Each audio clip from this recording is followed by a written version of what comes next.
গোপালগঞ্জ ও নড়াইল জেলার সীমান্ত দিয়ে বয়ে চলা মধুমতি নদীর মাঝখানে জেগে ওঠা একটি চর এখন পর্যটকদের প্রধান আকর্ষণ।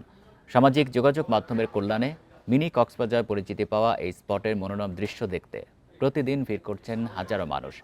তাদের নিরাপত্তা ও সম্ভাব্য দুর্ঘটনা এড়াতে বিশেষ ব্যবস্থা নিয়েছে উপজেলা প্রশাসন।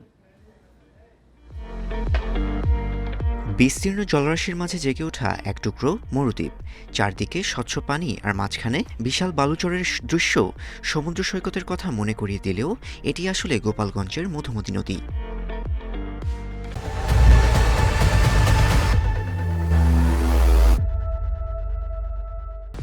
জেলা শহর থেকে ২৫ কিলোমিটার দূরে খেয়াঘাট সংলগ্ন এই চরটি এখন দক্ষিণাঞ্চলের নতুন পর্যটন কেন্দ্রে পরিণত হয়েছে। প্রায় ৩০০ মিটার দীর্ঘ এই চরটি ভাটার সময় জেগে উঠলেই শুরু হয় পর্যটকদের মেলা। ফ্রেন্ডরা মিলে আসছি কাশান থেকে দেখতে, জায়গাটা অনেক সুন্দর আসলে, মানে কক্সবাজারের মতোই লাগছে অনেকটা, একদম কক্সবাজারের ফিল আসতেছে।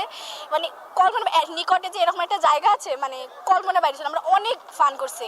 পর্যটকদের আনাগোনায় বদলে গেছে স্থানীয় অর্থনীতি, গড়ে উঠেছে অস্থায়ী দোকানপাট। দর্শনার্থীদের নিরাপত্তা ও শৃঙ্খলায় কাজ করছে একটি স্বেচ্ছাসেবক কমিটি। প্রতিদিন হাজার হাজার পর্যটক এখানে আসতেছেন দেখার জন্য।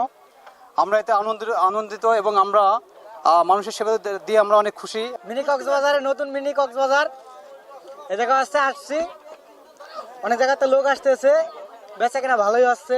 ঈদকে সামনে রেখে এখানে দর্শনার্থীর সংখ্যা কয়েক গুণ বাড়ার সম্ভাবনা রয়েছে, তাই প্রশাসনের পক্ষ থেকে নেওয়া হচ্ছে বিশেষ উদ্ধার ব্যবস্থা ও নিরাপত্তা প্রহরা। এখানে যারা পর্যটকরা আসছে, যেহেতু একটি নদীকে কেন্দ্র করে অনেকে সাঁতার জানবে না বা তাদের রেস্কিউ করার জন্য একটা বিষয় থাকবে, তাদের সার্বিক নিরাপত্তার জন্য আমরা উদ্যোগ নেব। আমরা ঊর্ধ্বতন কর্তৃপক্ষের সাথে কথা বলবো।